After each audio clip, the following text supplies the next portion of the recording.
mau cuci muka, ketika gue coba dudukan gini, kan agak mundur ya, harus ngambil tisu. Agak mundur, mata gue tuh ngeliat ke ruang monitor. Nah di situ gue persis ngeliat ada orang laki-laki itu berdiri ngebelakangin. Ya kan kalau orang mau naik tangga kan pasti ya ngadep depan ya. Ini ngadep belakang. Tapi dia naik pelan-pelan. Dia naik pelan-pelan. Dan itu tiba-tiba semua tuh terasa kayak hening banget gitu. Gue ngedenger bunyi krep, krep, krep.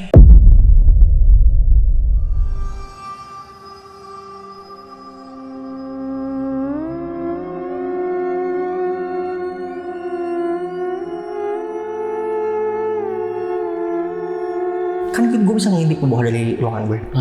Tuh ada bayangan. Ini jalan pelan gitu. Nah, karena posisi ruang laktasi gue sama tangga tuh deket banget posisinya. Gue keluar langsung lihat tuh tangga. Gue coba keluar. Nah sebelum gue buka crack gini, gue yakin persis gue ngeliat dari ekor mata ada orang tiduran di bed itu, orangnya besar.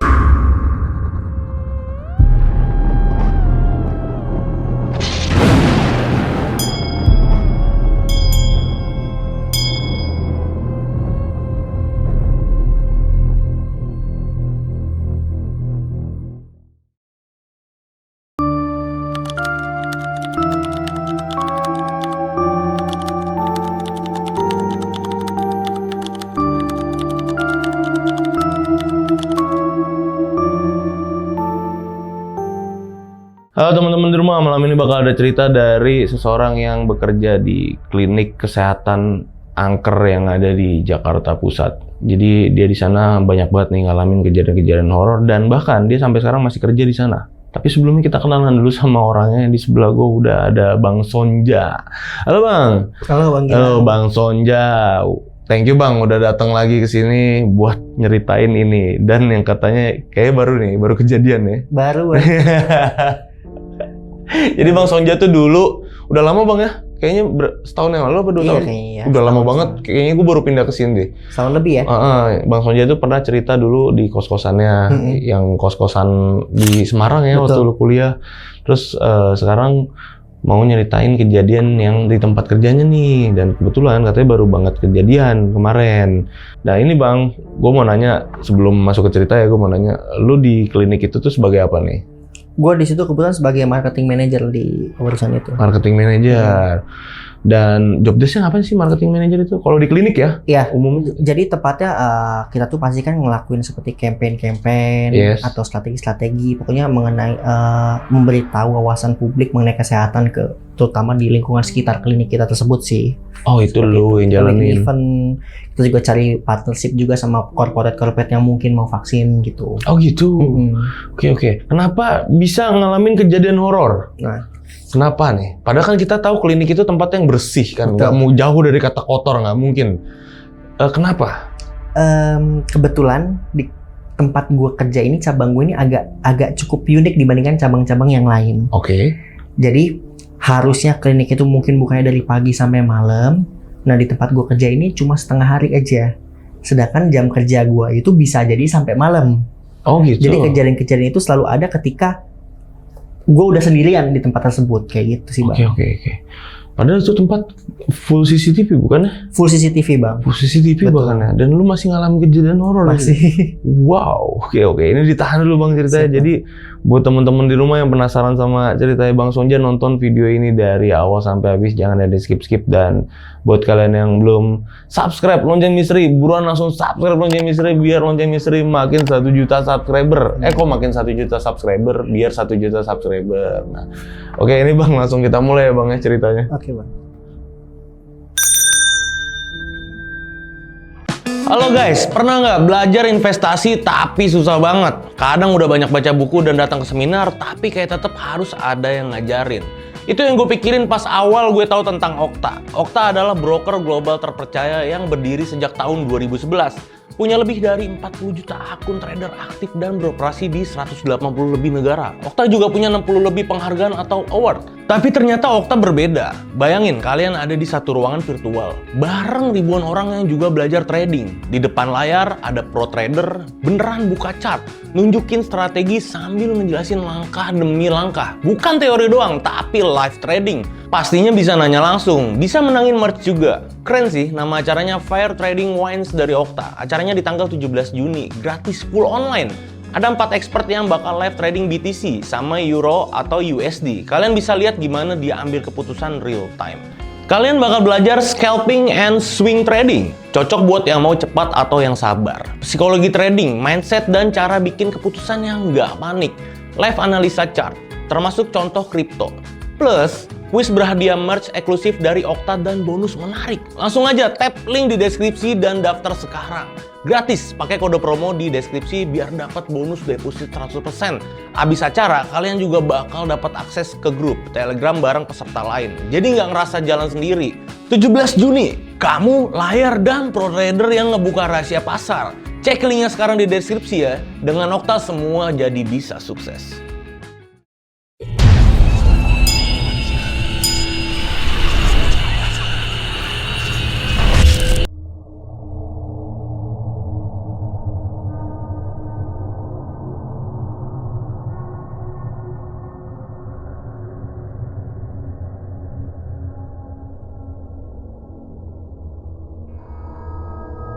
Jadi awal ceritanya ini di tahun 2024 kemarin, Bang. Masih baru ya? Masih baru jatuhnya. Jadi itu gue pindah ke kantor baru. Jadi di bulan November pertengahan itu gue diterima di salah satu perusahaan yang cukup besar. Bisa dibilang salah satu perusahaan besar. Dan gue diterima di unit bisnisnya yang kesehatan. Oke. Ya, tepatnya klinik. Saat itu kira-kira tanggal 20 November 2024, ya namanya kita baru masuk ke perusahaan baru sign kontrak, pasti kan onboarding dulu ya. Onboarding dulu, nggak ada masalah dan sebagainya. Di situ klinik tersebut tuh atau perusahaan itu punya cabang 6 klinik tersebar di seluruh Jakarta. Oke. Ya, gue ditempatkan di salah satu cabang yang, oh by the way gue kan marketing manager ya. Gue ditempatkan di salah satu cabang yang bisa dibilang cukup sulit atau paling sulit lah. Paling sulit di antara 6 cabang ini. Dalam sulitnya dalam artian apa? Revenue. Oke. Revenue-nya. Ya diharapkan pastinya ya kita sebagai marketing manager pastinya ya itu memang makanan kita kan ya. Karena ya gimana caranya kita harus bisa merubah revenue tersebut jadi lebih baik ya pastinya. Yes. Gue ditempatkan di salah satu cabang yang paling sulit di Jakarta Pusat, tepatnya di Jakarta Pusat. Dan oke lah onboarding dulu saat itu awal-awal biasa kenalan sama staff-staff yang ada. Ini masih di HO, masih di head office bukan di cabang. Oke. Kenalan dulu dan sebagainya. Nah, gua itu baru masuk ke cabang itu kira-kira di bulan Desember awal. Di tanggal 2 hari Senin tuh. Nah, namun sebelum gua menginjakan kaki gua di cabang tersebut, tiba-tiba gua mendengarkan sebuah perubahan yang cukup mengagetkan buat gue. Jadi kan setiap cabang kliniknya tersebut ini kan pasti punya 3 dokter dan juga ada 5 perawat, 2 apoteker, ya, sama ada 2 OB. Karena kita punya shift 2 shift. Jadi ada shift dari harusnya jam 8 pagi sampai jam 10 malam. Nah, pemberitahuan tersebut yang cukup mengagetkan gue adalah di klinik yang bakal gue tempatin nanti itu cuma berjalan 1 shift aja. Ya gue sebagai marketing manager gue agak bingung dong. Gimana caranya nih kita bisa meningkatkan revenue atau profit tapi cuma 1 shift aja nih. Agak sulit ya, nggak apa-apa lah. Kita bisa jalanin dulu lah. Nah, gue dikabarin tuh cuma dari jam 8 pagi sampai jam 2 siang aja nih bukanya operasional dari klinik tersebut. Oke. Dan yang gue tangkep sih saat itu alasannya cuma karena memang efisiensi, karena memang revenue nggak selalu sesuai target, sedangkan kan cost-nya selalu sama ya pastinya, apalagi dengan beberapa dokter. Jadi akhirnya yang harusnya biasanya itu dalam satu hari itu ada 2 shift itu 3 dokter untuk kerja barengan, tugas bareng-bareng, itu di roll jadinya. Jadi dalam 1 shift itu cuma 1 dokter seperti itu, dan juga cuma ada 3 perawat di roll. Akhirnya di tanggal 2 itu gue menjalan kaki gue pertama kali di klinik tersebut yang ada di Jakarta Pusat. Kenalan ya, yang gue tahu itu di situ karena ada 3 dokter kan. Gue di situ sebagai klinik marketing manager. Pastinya di setiap klinik itu ada namanya klinik manager. Nah, klinik manager itu biasanya dokter Nah, klinik marketing manager itu yang ngupain untuk campaign dan strategi marketing yang di setiap kliniknya. Nah, di situ gue ketemu sama Dr. Fitri. Dr. Fitri itu selaku dari klinik manager di cabang gue kerja. Kita kenalan lah di situ. Kebetulan karena memang udah jadi satu shift, gue belum bisa ketemu sama dokter yang lain. Kenalan sama perawat yang ada di situ ada 3. Lalu ada OB juga cuma 1 aja, dan ada 2 farmasi, apoteker. Nah, apoteker tetap 2. Nah, gue mau ceritain sedikit dulu mengenai denah dari kliniknya tersebut. Jadi, kliniknya ini kita tuh merging sama sebuah apartemen. Kalau nggak apartemen, pusat perbelanjaan yang cukup besar. Nah, kebetulan yang di gua ini mergingnya sama apartemen. Nah, apartemen yang ada di Jakarta ini bisa dibilang cukup sepi. Kenapa? Karena okupansi dari apartemen tersebut itu cuma sekitar 60%. Ya, bisa dibilang sepi ya. 60% doang yang laku nih. Iya.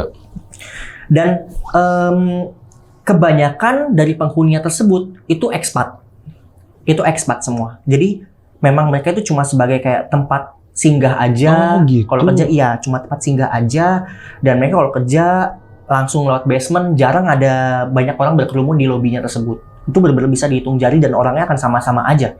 Kalau kita turun ke lobi gitu ngelihat orang-orang yang nongkrong akan sama-sama aja, dan kebanyakan itu orang-orang yang nongkrong itu lebih ke arah, mohon maaf sebelumnya, seperti babysitternya atau mungkin ART-nya. Dia nongkrong-nongkrong di situ ya, gibah dan sebagainya. Nah, kliniknya itu ada di ground floor, di lobinya, tapi di arah ujung ke paling ujung lah. Kalau misalnya dari lobi ke kiri itu cukup terpencil lah tempatnya. Dan kalau misalkan kita itu kalau mau masuk ke dalam klinik itu agak sulit. Jadi agak sulitnya adalah, jadi ada lift, parkiran itu di basement. Parkiran itu di basement, dan ada memang yang untuk akses masuk ke penghuni itu kan pakai akses card. Nah, kalau kayak kita ini nggak dikasih akses card. Jadi kita ada pintu lain, lift lain, yaitu lift barang. Nah, lift barang ini nggak pakai akses card sama sekali, dan itu tempatnya sepi. Jadi cuma ya kalau orang loading barang, pindahan dan sebagainya di situ. Kita naik juga lewat situ. Oke, singkat cerita, kenalan dan lain sebagainya sama tim yang ada di klinik ini. Kliniknya ini 2 lantai, di mana di lantai 1 ini ada apotek, gudang obat, ruang konsultasi 1, terus ada pantry bawah, ruang tunggu sama registrasi. Nah, di lantai 2 ini ada untuk ruangan evakuasi, alat-alat evakuasi, ruangan laktasi, ruang konsultasi 2, sama pantry. Nah, di pantry ini dalamnya itu ada buat fingerprint sama ruang monitor CCTV. Hari pertama, hari kedua tuh kita nggak ada masalah lah ya. Gue cukup dekat sama klinik manajernya, si Dr. Fitri tersebut, sama OB-nya sendiri, Mas Farhan namanya. Ini samaran ya, by the way ya. Di situ pas di hari pertama dan kedua itu ya, karena kita udah cukup deket, kita ada ngobrol lah sama si dokter itu, Dr. Fitri. Kita ngobrol, dia sempat mention, "Mas, lu salah deh mas, kayaknya mas kalau misalkan lu masuknya di cabang yang di sini." Ya dalam kurung, kenapa emangnya dok? Kan ya gue sebagai, selama ini gue tuh yang ngincer masuk ke perusahaan ini. Bagi gue, ini sebuah salah satu titik temu gue untuk mencapai karir yang lebih baik dong. Iya, goal gue lah. Goal gue. Dia bilang, "Lu salah mas kalau masuk cabang sini. Kenapa emangnya dok?" "Ya salah aja deh pokoknya, gue belum bisa ngasih tahu." Dia bilang kayak gitu kan. Ya intinya, saran gue sih lu coba cari-cari kerjaan lain deh, di tempat lain deh, dia bilang gitu. Karena singkat cerita, ini masuk ke hari ketiga. Jadi gini ya, kan tadi gue udah bilang ya, jam 8 sampai jam 2 aja nih operasionalnya. Sedangkan gue kerjanya itu jam 9 ke jam 6. Oh gitu, beda berarti? Beda, karena kan gue masuk tim HO, bukan tim nakes. Iya, bukan operasional ya? Bukan operasional, bukan kesehatan ya. Jadi, setiap buka tuh memang kalau gue datang tuh udah kebuka nih klinik nih, karena jam 8 udah start kan. Tapi jam 2 mereka akan pulang, tinggal gue sendiri. Ya, keanehan pertama tuh terjadi di hari ketiga. Jadi saat teman-teman itu udah pada pulang, ya biasanya kan gue akan minta sama Mas Farhan OB-nya, "Mas, minta tolong dong, kalau pulang sekalian aja langsung dimatiin sama dikunciin." Kan tadi gue udah bilangnya efisiensi ya, jadi lantai bawah itu kalau nggak dipakai mati semua. "Oke mas, siap." Nah, jam 2 udah pada pulang semuanya. Gue itu ruangannya dilaktasi karena kita kekurangan ruangan kan. Emang gue tuh tim HO sebenarnya, tim office bukan tim nakes, jadi emang nggak ada ruangannya. Gue kerja di ruang laktasi. Nah di situ awal pertama keanehannya itu adalah ketika gue itu mau ke pantry. Saat itu aus ya. Itu sekitar jam 3:30. Oke. Gue aus, cuci muka dan sebagainya, ambil minum. Nah, ketika kita masuk ke ruang pantry kan ada ruang monitor buat CCTV. Di situ gue ngeh ada bapak-bapak, badannya gemuk besar, itu berdiri di depan pintu apotek. Nah, pintu yang ada di klinik itu ada 2. Pintu yang masuk ke apotek sama pintu untuk registrasi. Oke. Ya samping-sampingan. Nah, dia berdiri yang di pintu yang dekat apotek. Gue ngeliat, oh ya, mungkin dia belum terinformasi. Karena walaupun kita udah pasang di depan gede, kalau operasional klinik cuma dari jam 8 sampai jam 10, jam 2 siang aja. Mungkin dia belum terinformasi. Gue turun dong ke bawah. Gue turun ke bawah, gue ngeliat ini bapak-bapak. Gue ngeliat bapak-bapak, gue buka dong. Gue buka, gue klek-klek buka. Nah, ini ternyata bapak-bapaknya nih bukan orang Indonesia. Oke. Dia orang Jepang. Badannya besar, gemuk besar. Gue tanya dong, mohon maaf Pak, ada yang bisa saya bantu? Dia diem aja. Mohon maaf Pak, ini kebetulan kliniknya sudah tutup. Karena kita jam operasional cuma dari jam 8 pagi sampai jam 2 siang. Dia diem aja. Kira-kira ada yang bisa saya bantu nggak ya Pak? Dari situ gue mikir, apa nih orang kita punya language barrier? Kan bukannya orang Jepang ya? Gue coba pakai bahasa Inggris. Can I help you sir? Dan lain sebagainya. Tiba-tiba gue tuh terdengar nih. Dia tuh memang kelihatan berdiri tegap, tapi kayak orang bengek gimana ya Bang ya? Kayak napasnya gitu, napasnya sengau-sengau gitu. Tiba-tiba dia nunjuk ke rak obat di situ. Nah, SOP di klinik gua, kalau misalkan memang para nakes sama staf operasional itu udah pulang, kita nggak bisa melakukan transaksi apapun. Jadi gue juga nggak berani dong, apalagi baru hari ketiga gue kerja ya kan, gue nggak mungkin dong ngelayanin dia. Mohon maaf Pak, pakai bahasa Inggris ya, mohon maaf, kebetulan operasional udah pada tutup semua. Kalau misalkan Bapak mau beli obat, palingan bisa besok pagi. Ini saya kasih kartu nama saya aja, atau saya minta nomor Bapak, biar besok pagi saya anterin. Ya, dia diem aja. Diem, nggak banyak kata-kata, cuma ngelihat ke rak, masih sambil nunjuk ya, ke rak obat. Terus lama-lama dia balik arah ya, dalam hati gue, aneh banget nih orang, gue ajak ngomong, nggak ada tanggapannya sama sekali ya kan. Ya udahlah, gue ngambil pusing. Dia lama-lama dia keluar, jalan, ya namanya kita mikirnya nggak aneh-aneh kan ya. Udah dia keluar, dia lewat, gue tutup lagi dong, gue kunci lagi, gue naik ke atas, masuk ke laktasi. Udah tuh hari itu biasa aja, gue pulang, udah masuk ke jam 6:30, nggak boleh tenggo ya by the way ya. Udah 6:30 gue fingerprint dan lain sebagainya, pulang. Besoknya itu gue ketemu sama dokter Fitli tadi. Oke. Dia lagi dinas kebetulan, jadi kan dokter ada 3 ya, tapi saat itu lagi ada dokter Fitli CCM-nya. Gue ceritain dong, dok kemarin ada ini dok, customer dia mau beli obat, cuma gue ajakin ngomong dia nggak mau bales, dia bilang gitu. Gue bilang gitu kan, orangnya yang mana, pasien gue bukan, dia bilang gitu. Gue kurang tahu dok kalau dia pasien lo atau bukan, cuma perawakannya dia tuh pokoknya nafasnya sengau-sengau lah, dia sengau-sengau nafas, kayaknya dia mau beli, nama obatnya Ventolin mungkin ya, itu nama obat asma. Dia nunjuk ke rak yang ada Ventolinnya, gue bilang seperti itu. Oh, dia langsung nyebutin, tuh bapaknya orangnya gemuk bukan, orang Jepang bukan? Iya dok, kok tahu? Duh gimana ya gue mau kasih tahu, dia ngomong gitu. Gimana ya gue mau kasih tahu ya? Yaudah deh, dan ntar kalau misalkan ada gue yang urus deh, bilang kayak gitu. Oke, singkat cerita nggak ada masalah di situ. Tiba-tiba Mas Farhan datang OB-nya. Dia cerita nyeletuk kan, dia masuk ke ruangan gue. Dia bilang, Mas, emang kemarin ketemu sama orang Mas? Iya, ketemu sama customer kayaknya penghuni di lantai atas deh. Dia mau beli obat cuma udah nggak ini ada nomornya. Bilang itu kan, cuma nggak ada ininya. Cuma gue udah ngasih nomornya, gue bilang itu. Gimana ya Mas ya? Dan ntar lu juga tahu sendiri deh. Dia bilang kayak gitu. Udah selesai.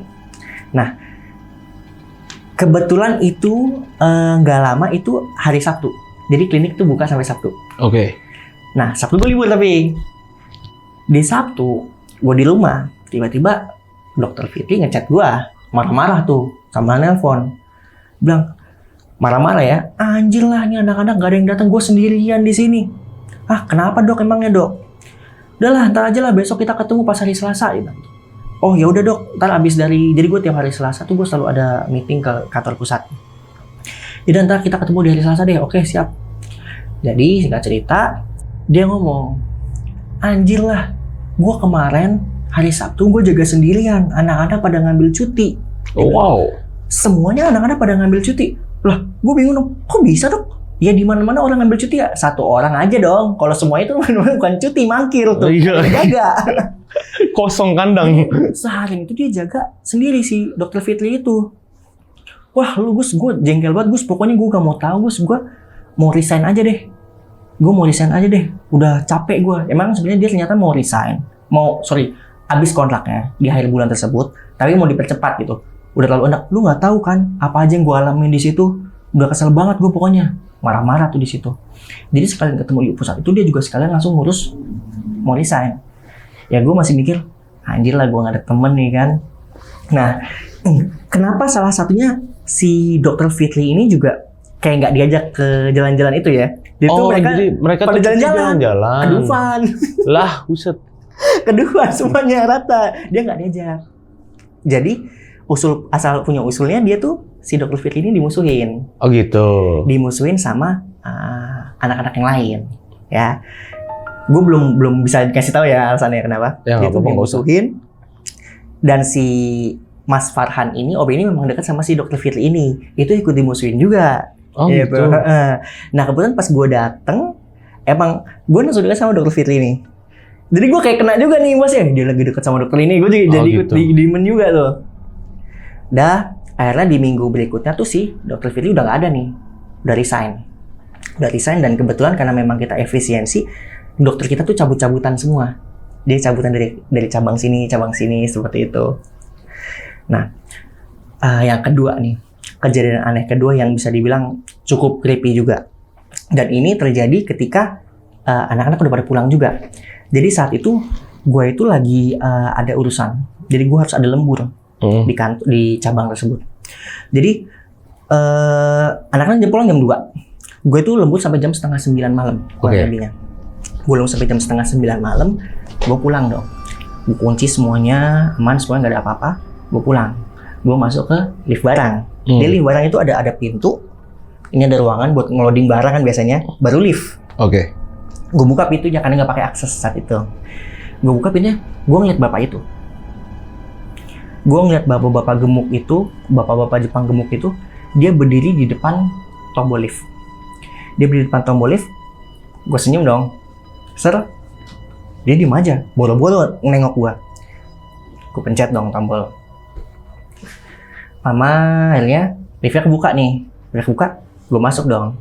Gue masuk duluan karena dia kan depan pintu kan. Ya mikirnya gue kan dia mau ngasih jalan gue duluan gitu kan. Gue masuk, gue nggak mencet karena gue mikirnya ya dia pasti mau masuk juga kan. Gue tungguin kok dia nggak masuk nih. Sampai akhirnya pintunya ketutup. Cuman kalau misalkan kita belum mencet kan pasti kan liftnya masih di situ juga walaupun ketutup kan. Gue buka lagi dong. Pas gue buka lagi orangnya udah nggak ada bang. Hilang. Udah nggak ada, hilang. Gue lagi mikir, waduh, gue salah ngeliat apa gimana nih. Langsung gue pencet aja, basement langsung. Udah, keluar gue pulang. Nah itu gue cepet kepikiran ya. Gue sempat kepikiran, itu gue halu apa enggak. Karena gue bener-bener fix yakin kalau yang gue lihat itu memang ada bapak-bapak itu di depan pintu lift itu. Dah singkat cerita, beberapa hari kemudian. Nah beberapa hari kemudian, dan ini selalu kejadian tuh kalau misalkan mereka udah pada sepi ya, klinik udah pada sepi. Oke. Karena kalau misalkan lagi rame-rame tuh ya ada banyak pasien kan di bawah ya, jadi nggak terlalu ke spot. Nah ini terjadi ketika udah pada sepi. Jadi di atas di lantai 2 itu kita bisa ngeliat ke bawah, tapi nggak bisa ngeliat clear. Jadi kita pakai kayak kaca yang transparan, kaca yang agak buram. Ya, kayak misalnya kalau di kamar mandi seperti itu kan agak buram ya. Oh kayak ada ininya, kayak ada kaca filmnya. Jadi kayak ada kaca filmnya, bener. Tapi kan kalau misalnya ada orang kan kita masih bisa ngeliat ya. Iya dong. Masih bisa ngeliat kan. Nah di situ gue itu jelas banget, itu sekitar pukul 4:30-an. Gue itu jelas banget gue ngedenger ada orang pengen ngebuka pintu apotek. Duduk. Seperti itu. Tuh gue jelas banget gue denger itu. Duduk gitu terus tuh. Nah, gue juga ngerasa tuh ngeliat, kan gue bisa ngintip ke bawah dari ruangan gue. Tuh ada bayangan. Gini jalan pelan, gitu. Nah, lantai 2-nya itu tangganya tuh kayu bang. Lantai 2 itu tangganya kayu, dan itu gue perlahan gue ngedenger kret, kayak orang naik pelan. Gue panik dong. apaan ini. Karena posisi ruang laktasi gue sama tangga tuh deket banget posisinya. Gue keluar langsung lihat tuh tangga. Kret, ada sekitar mungkin 15 detik itu orang naik tangga cuma satu lantai, nggak lama-lama banget lah. Ini pelan banget gitu. Gue tungguin sampai akhirnya suaranya hilang. Gak ada apa-apa nih. Wah, udah. Gue coba beraniin diri, gue nengok keluar. Kosong, gak ada apa-apa. Di bawah pun gelap ya. Di bawah gelap. Ingat gak ada. Udah. Gue kerja lagi. Gue udah gak fokus tuh. Pikiran gue udah kemana-mana bang. Gue udah gak fokus. Sampailah waktu mau pulang nih. Sekitar jam 6:30. Jadi AC sentral tuh ada 2. AC sentral ada lantai 1 sama lantai 2. Nah kebetulan kalau yang di lantai 2 itu pusatnya ada di ruang konsultasi 2. Jadi pas gue mau pulang, abis gue fingerprint, gue masuk ke ruang konsultasi 2 nih. Nah, gue matiin. Jadi posisi ruang konsultasi itu di pintunya itu sampingnya itu bednya, dan ada gordengnya. Oke. Tapi gordengnya itu cuma ketutup segini doang, nggak nyimpang begini. Jadi masih bisa kelihatan ya. Nah, pas gue udah matiin, gue coba keluar. Nah, sebelum gue buka crack gini, gue yakin persis, gue ngeliat dari ekor mata ada orang tiduran di bed itu, orangnya besar. Anjir. Mandangnya ke atas, ke langit-langit. Di situ pas gue nengok, orangnya emang nggak ada. Gue langsung kabur aja dong. Gue kabur langsung ke bawah, gue pulang. Itu besoknya kebetulan tuh hari Selasa. Gue ke office. Gue coba tanya dong sama atasan, Pak, kayaknya di cabang yang ini kok agak aneh ya? Agak aneh gimana? Iya, jadi gue sering ngerasain ada hal-hal aneh gitu. Dari pertama ada ya orang yang nanya-nanya obat tapi orangnya diem aja. Terus yang kedua ada orang mondar-mandir sama ada bunyi pintu digelok-gelok gitu. Sama terakhir kali gue ngeliat ada hal yang aneh di ruang konsultasi 2. Ya dianggapnya gue cuma halu aja tuh sama dia. Oke. Oh, halu aja kali lo, gini dan sebagainya. Intinya gimana? Langsung bahas ke bisnis ya, ke kerjaan ya. Gimana itu bisa nggak diramein? Ya kita lagi usahain, cuma kayaknya faktornya bukan cuma dari revenue kan, bukan karena dari trafficnya aja nih. Kayaknya ada hal lain aja nih. Oke kalau gitu. Nah di situ akhirnya gue coba untuk cari tahu sama salah satu dokter gue. Gue coba tanya-tanya, kan ada 2 lagi yang masih ada. Iya, ada 2 lagi tuh. Tanya, dok, itu bulan Januari, udah masuk bulan Januari ya, dok. Kira-kira pernah ngerasain ada hal aneh nggak sih di sini? Dia bilang, ya ada sih, cuma ya gitu aja sih mas. Dan ternyata si dokter itu juga nggak lama nih kontrak di situ. Di Januari akhir itu dia juga udah cabut nih. Udahlah, gue balik lagi kerja di situ. Gue mulai kepikiran untuk, gue nggak bisa nih kalau misalkan gue sendirian lagi nih. Kalau misalkan jam-jam udah kosong seperti ini, karena ada aja nih kejadiannya. Nah, di samping klinik gua ini bang, di samping klinik gua ini tuh ada warteg. Tapi wartegnya tenan juga. Warteg tapi yang punya koko-koko. Oh. Koko-koko. Nah, gue biasanya tuh setiap jam 3-an lapar, gue pasti ke sebelah makan gitu kan. Nah, saat itu gue ke sebelah, gue ngomong. Dia tuh emang udah dari pagi kan bukanya. Kok pesen ini? Kok sendirian aja lu? Dibilang gitu. Ya emang sendirian, kok udah pada pulang dari jam 2 tadi kan. Enggak, tadi gue ngeliat pas lu masuk ke sana. Nah, kalau dari klinik ke tenan itu kita bisa ngeliat kacanya jernih. Oke. Kacanya jernih, jadi kalau misalnya mau mesen tinggal teriak doang, kok mesen ini, ya aman, ntar tinggal ambil gitu. Nah itu dia bilang, enggak kok, lu ada temannya tadi, ada orang lagi di situ gue lihat. Gue sendirian kok, gue bilang. Gue sendirian, anak-anak udah pada pulang, sama siapa lagi gue? Enggak, tadi lu ke pantry. Nah, gue ngeliat ada orang di belakang lo ngikutin, jalan kaki. Wah, gue ngeri dong. Ngeri. Enggak kok, gue sendirian. Asli, gue gak bohong. Gak ada lagi orangnya kayak gimana. Ya orangnya laki juga, gemuk, gede badannya. Ih, sama dong. Sama kayak yang dibilang sama orang itu. Wah, di situ gue udah mikir, aduh, gue balik gaya nih ya. Akhirnya di situ gue tinggalin barang gue bang. Gue tinggalin barang gue gak mau pulang lagi ke klinik. Gue gak berani kan. Akhirnya kerja di situ. Apa? Akhirnya lu kerjanya di situ di warteg. Gue gak mau masuk. Gue gak mau masuk gua. Warcin itu mah warcin, warteg, warung Cina. Kalau warteg itu warung ini warcin. Masakannya agak aneh ya by the way ya. Singkat cerita, ini masuk ke hari lain ya Bang ya. Singkat cerita itu kejadian yang bisa dibilang cukup mengerikan juga ya Bang ya. Jadi klinik gue tuh banyak banget CCTV-nya. Di apotek ada, di registrasi ada, menuju atas juga ada di tangga. Di koridor untuk di arah laktasi, pantry dan sebagainya itu ada juga. Oke.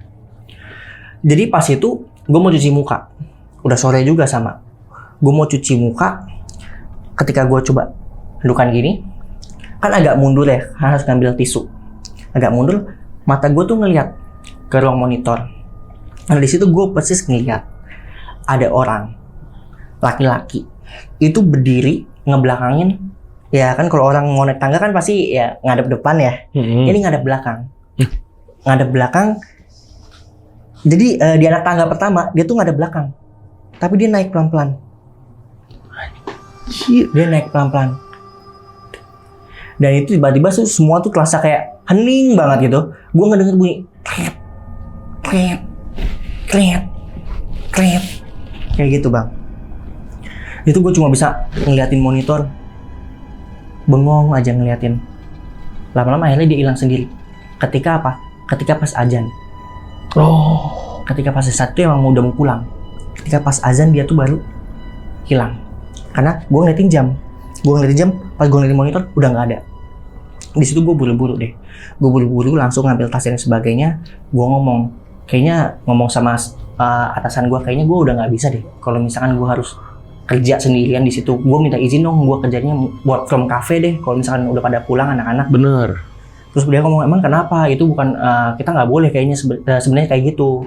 Gimana ya Pak ya? Maksudnya gue ngalamin yang aneh-aneh nih. Enggak, itu halusinasi lu aja. Akhirnya di situ gue coba kumpulin kesaksian sama nakes-nakes yang lain. Mereka ada nggak sih yang ngerasain yang kayak gini? Nah, memang karena mereka juga nggak cukup terbuka sama gue, karena dia katanya gue dekat sama Dr. Fitri itu. Beberapa dari mereka itu cuma ngomong, ya ada sih Mas, biasanya barang-barang di gudang pada pindah-pindah, atau misalkan obat-obat yang ada di rak tuh diacak-acak tiba-tiba. Sama paling-paling ada salah satu yang cukup mengerikan juga dari Mas Farhan sendiri. Ada Mas, jadi waktu itu gue lagi mau matiin di ruang konsultasi 2, matiin AC sama lampu. Dan dia bilang dia dikunciin. Di situ gue gedor-gedor di bawah, padahalnya masih ada orang, tapi nggak ada yang dengar gue. Dan saat itu masih 2 shift ya. Oh, ini kenapa sih sebenarnya? Di situ masih nggak ada yang mau cerita. Oke. Masih nggak ada yang mau cerita. Sampai akhirnya gue tahu kalau Dr. Fitri ini akhirnya udah kerja di tempat lain kan. Ya namanya kita memang udah bestie lah ya, udah deket lah ya. Udah kayak ya akrab lah kita. Walaupun nggak lama kerja. Gue samperin dia, alasannya cuma pengen main-main aja. Habis itu gue curhat, gue kasih tahu apa yang udah gue alamin tuh sama dia. Akhirnya dia kebuka, dia baru mau ngomong alasannya. Jadi Bang, saya tanya tuh, di situ kan memang tempatnya itu cuma untuk kebanyakan yang beli di situ dan huni di situ adalah orang-orang ekspat, dari orang-orang luar negeri. Jadi di situ ada orang Jepang ini, bapak-bapak Jepang ini tuh tinggal di sana sama ya perempuannya lah, sama pacarnya lah. Dia tuh orang lokal. Jadi itu posisinya saat itu tuh memang dia gemuk, badannya gede. Kemungkinan besar dia tuh ada masalah sama jantungnya. Jadi ketika dia turun dia ke klinik kita. Dia itu udah kita masukin nih. Kita masukin, jadi posisi itu masih shift 2 shift ya.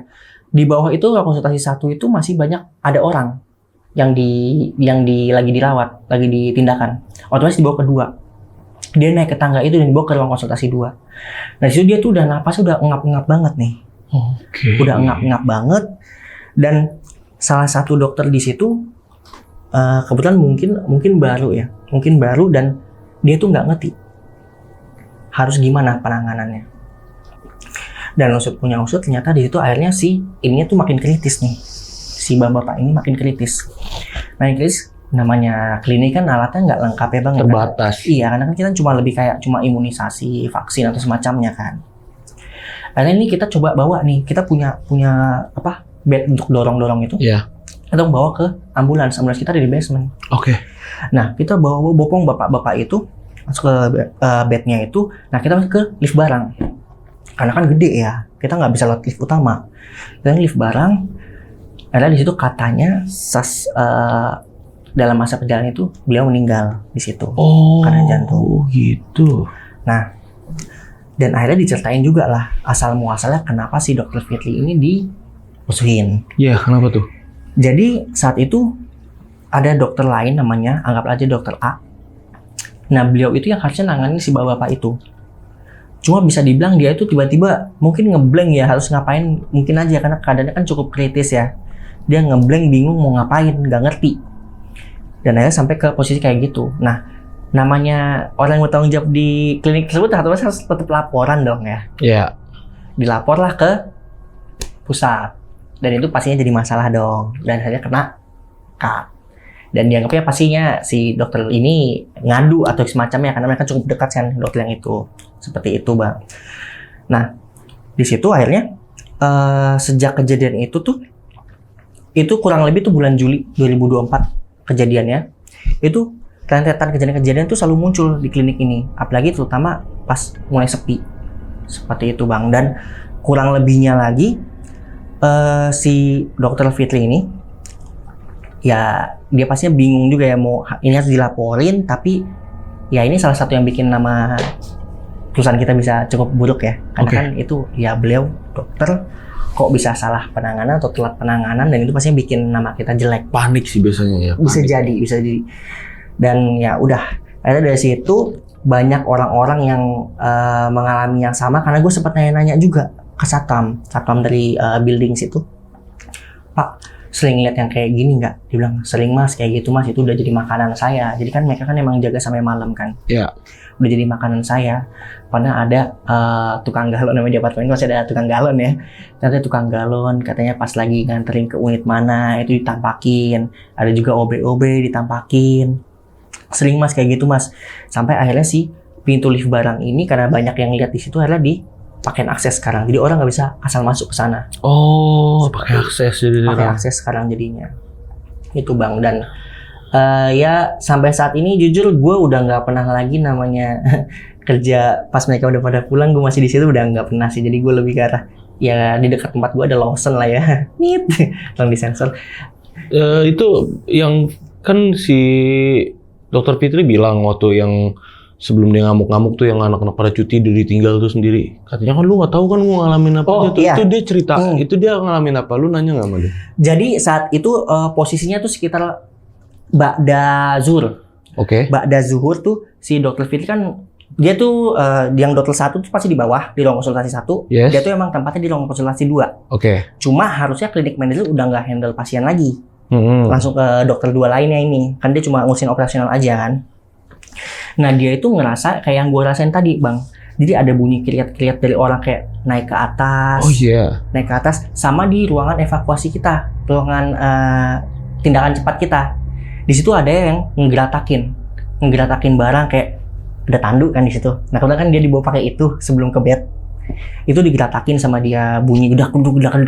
Seperti itu sih Bang. Makanya dia bete tuh, marah tuh. Marah sih. Itu Sendiri. marah banget sih. Udah kerja sendirian, jaga sendirian, ditinggal, digangguin setan ya. Bad mood. Betul. Nah itu gimana ya? Ya sepengalaman sama setan-setan di Indonesia ini agak beda ya, bisa dibilang, karena nggak menyerupai sesuatu yang serem, tapi tuh ada aja. Dan yang paling sering kejadian itu adalah suara bengek sih Bang, suara sengau-sengau orang asma. Kayak gimana ceritanya tuh? Jadi lebih karena itu sampai ke bagian gua di mana kalau itu ke hari-hari biasa aja sih, kayak kalau kita lagi hening, kita ketik-ketik cuma suara keyboard aja. Tiba-tiba tuh suka ada suara di bawah. Cuma kan memang kadang-kadang tuh suka ada mungkin kena angin atau apa. Tiba-tiba suka kedengeran kayak gitu Bang. itu lumayan sering, kurang lebih ya biasanya tuh suka ada di jam 2:30-an. Nah perihal dia itu pas ke kliniknya itu jam berapa gue juga kurang tahu, karena mereka juga mungkin gak ngeliatin jam kali ya. Tapi paling sering tuh terjadi di jam segitu. Itu sih Bang. Dan pernah ini nggak, kliniknya pernah ada yang emang, lu pernah nanya-nanya nggak Bang? Kayak pernah ada yang meninggal nggak sih di klinik itu, atau cuman yang emang Terakhir yang bapak itu aja tuh yang Jepang itu dia di jalan tapi yang di Sebenarnya kayak kalau misalkan boleh sedikit spill tuh pas ketika kita bawa itu dia udah bener-bener lemes banget bang, udah nggak siap. Karena pas itu di jalan tuh masih di jalan area apartemen, kita udah ngerasain udah nggak ada, udah lewat gitu. Oke. Jadi posisi masih bener-bener di area klinik posisinya. Dan itu dokter yang nanganin langsung dipecat ya? Nggak lama dari situ. Langsung di-cut ya dokter? Nggak lama dari situ bang. Ah iya, terus ya dokter Fitri dibilang lemes lu gini-gini. Iya, Ya nggak mungkin dong nggak bilang. Iya itu kan cukup gawat ya, bukan cukup lagi emang gawat ya. Masalahnya pakai ambulan kan? Pakai ambulan. Kan pasti ada laporan ya nanti. Betul. Nggak mungkin dong nggak buat. Betul. Nah ini ambulan dipakai buat ngapain kan gitu. Pasti ada laporan lah semuanya, obat segala macam keluar. Betul. Masa ya nggak ngelapor, aneh aja lu. Kadang orang Indonesia Tapi justru itu emang cukup aneh dan emang setelah gua coba telusuri memang ada beberapa kasus-kasus yang meningsoi juga sih bang di tempat itu. Kayak ada yang emang ada orang bule juga, kebetulan Nigeria itu pernah Niga. Dia itu meninggal di belakang pintu, di balik pintu. Itu udah ketahuan udah meninggal udah lama, baru ketahuan pas ketahuannya udah meninggal udah lama gitu. Karena serangan jantung, sana juga PRT loncat dari lantai 10. Buset. Iya. Macam-macam sih di situ. Nah, pas gua ya satu hal lagi, dia tuh gue sempat ngomong sama atasan, bisa nggak sih gue dipindahin? Karena ini alasannya bukan cuma itu aja, bukan cuma karena sepi aja nih, kenapa kita revenue-nya kurang bagus, ada aja yang lain-lain. Cuma itu hal yang nggak bisa dilakukan karena memang kayaknya mereka emang tujuannya cuma udah ngabisin sewa aja terus kita relokasi ke tempat lain gitu. Oh iya bisa jadi. Iya. Karena memang kayaknya dari situasi lingkungannya nggak mendukung tuh kayaknya tuh ya kan. Nggak mendukung terutama trafficnya. Ya dari yang lu jelasin trafficnya juga Betul. sepi. Iya kayak gitu. Kurang trafficnya, nggak yang rame gitu. Coba di apart yang penuh tuh kan. Iya nyayur sih. Wah mantap itu. Tiap lewat ada klinik beli. Nyayur sih itu bang. Iya lagi. Itulah kira-kira. Dan sering ini nggak bang kan? Kalau kata lu setiap hari apa tuh? Lu ke head office kan? Setiap hari Selasa ya? Setiap hari Selasa lu ke head office dan lu ketemu berarti dong sama manajer cabang yang lain. Cabang lain ya. Mereka pernah cerita horor gitu nggak di cabangnya masing-masing? Sebenarnya nggak ada karena mereka kan 2 shift total. Jadi dari jam 8 ketemu jam 10 itu pasti masih rame yang lain yang punya ciri khas khusus cuma di tempat gua aja nih kebetulan. Yang beda sendiri nih. Beda sendiri, iya. Oke. Iya. Nah bang, itu kan katanya yang si arwah si orang Jepang ini nih, yang badannya mohon maaf agak gede nih, agak gede ini kan meninggal di perjalanan. Nah jarak dia meninggal sampai lu masuk situ tuh berapa lama? Lu nanya nggak waktu itu? Kejadiannya Juli, gue masuk November. Oh iya belum terlalu lama ya belum. berarti. Jadi sejak Juli ketemu November itu masih 2 shift bang. Itu masih 2 shift, tapi pas gue masuk kan November pertengahan ke akhir ya. Pas di Desembernya itu udah digunain aturan baru, cuma 1 shift aja. Gitu. Ya aneh banget ya. Cuma sampai jam 2. Iya karena ternyata banyak yang ngeluh juga ada kejadian di jam segini dan di situ rame sepi banget. Oke. Itu bang. Dan lo sampai sekarang masih di situ ya? Masih kebetulan. Masih di situ. Ya, jangan. Tahun ini sih relokasi sih. Relokasi. Rencana mau kemana pindah? Nggak bisa disebutin ya, ntar orang tahu. Enggak, apart juga atau apa? Apart juga. Oh, gue tahu deh kayaknya apart mana nih. Enggak, masih di Jakpus. Beda apart. Bagian. Oke. Ke apart. Ini mah berarti yang serem berarti gara-gara memang kliniknya pernah ada yang si Jepang meninggal. Ini apa emang apart ya sih menurut lu? Kalau menurut lu aja sih. Menurut gue sih karena itu kejadian itu sih bang. Jadi tuh memang dia kebetulan memang udah pas di kita itu gue nggak ngerti ya kenapa tiba-tiba disuruh naik ke atas itu satu. Kan dia udah ya namanya orang bengek sengau ya, dan ini orang gede banget bang, mungkin sekitar kalau gue telaah badannya ya mungkin sekitar di atas 120 kilo bang. Gede sekali gitu badannya, gemuk banget gitu. Sedangkan orang Jepang kan nggak terlalu tinggi ya. Dia tuh kelihatannya Sama bandot aja, gitu. sama aja kayak orang kita sih. Bener. Iya. Nah 120 kilo untuk orang yang anggaplah tingginya segua gitu 70 cm Oh, gede. kurang, itu terlalu gemuk gitu. Iya. Dan di situ sih posisi itu pas ketika dia diturunin itu kan pakai tandu dan ke bed yang dorong. Itu udah mulai lemes itu pas udah mau masuk ke pintu lift itu. Gitu. Itu kayaknya udah lewat sih di situ kayaknya. Karena kan jantung nggak lama Bang itu Iya. langsung berhenti nyangkut semua darahnya itu nggak ngalir. Sampai yang di tangga jalan mundur lo gila. Itu jalan mundur naik ke atas Bang. Ih. Amit-amit gua. Anjing. Jalan mundurnya itu loh. Bentar. Ini apart mana sih Bang? Nggak masuk kan ini? Enggak masuk. Oh, Ya itu kan antisosial banget tempatnya Kayak Bang. pernah ada yang cerita deh di situ. iya. Sepi banget. Nah itu di situ. Sepi banget. Ternyata memang udah ada cerita di apart itu ya? Udah ada. Oh. Dia main Gimana tahu Bang? Oh berarti memang apartnya juga serem. Gue nggak kepikiran sih di situ karena gue cuma ketemu itu doang. Oh, apartnya serem itu. Apartnya serem itu. Ada cerita itu di sini. Jadi sahabat lonceng ini memang apartnya ternyata juga serem ini. Karena pernah ada cerita ya dari situ aja ya. Nggak dimasukin itu mah. Nggak apa-apa, masuk aja mau apa. Pengen disensor Kan bisa disensor ya kan. Dia masih kerja di situ takut. Seru banget. Main-main kah bang? Mainnya bang. Kayak kemarin kan dia nyeritain kosannya kayak lepas banget, wah cepet, udah nggak di kosan sono, udah nggak di kosannya pas kuliah. Sekarang slip gajinya masih dari sono nih. nah,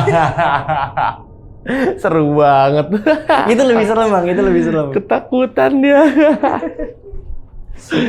Ya, jadi kalau nggak bisa ngasih tahu ya teman-teman di rumah ya, kok ininya apartemennya yang penting di Jakpus. Soalnya masih kerja di situ nih Bang Sonja nih, jangan karir dipertaruhkan loh. Aduh. Sekarang sibuk ngapain Bang? Ya kerja sama usaha aja sih, bantu istri. Usaha, bantu istri, usaha apa tuh? Istri kebetulan jualan tas-tas pre-love branded gitu sih Bang. Pre-love? Branded. Woi. Nah, jadi kayak merek-merek yang ya Coach, LV. Nah itu teman-teman di rumah pasti ya pagiin cewek-cewek nih ya kan. Harganya bisa dibilang cukup cheap lah. Nah teman-teman kalau mau belanja tas tuh ya, mau beli tas cewek ya, tas cewek tuh bisa ke Shopee. Shopee. Di Kiel Store 14 biasanya tuh kita tuh live streaming sih. Istriku yang live streaming. Oh, di situ. istri live. Nah, itu udah lama Bang usaha gituan? Jalan setahun kali ya. Wih, Tahun lumayan ya. lah. Ya lumayan Bang. Lumayan lah, sampai katanya pengen beli mobil baru. Ceplosan gua. Gila, itu tas mantap punya loh. Gila. Gue jadi pengen bisnis tas loh. Kalau gua mau beli warcin, warung Cina loh. Daripada warteg udah mainstream, mending kita buka warung Cina aja. Jadi di situ emang apartnya serem ya berarti ya. Iya ada cerita. Iya, ada cerita itu di situ. Apartnya memang serem. Jadi Sepi banget gila. iya, sepi.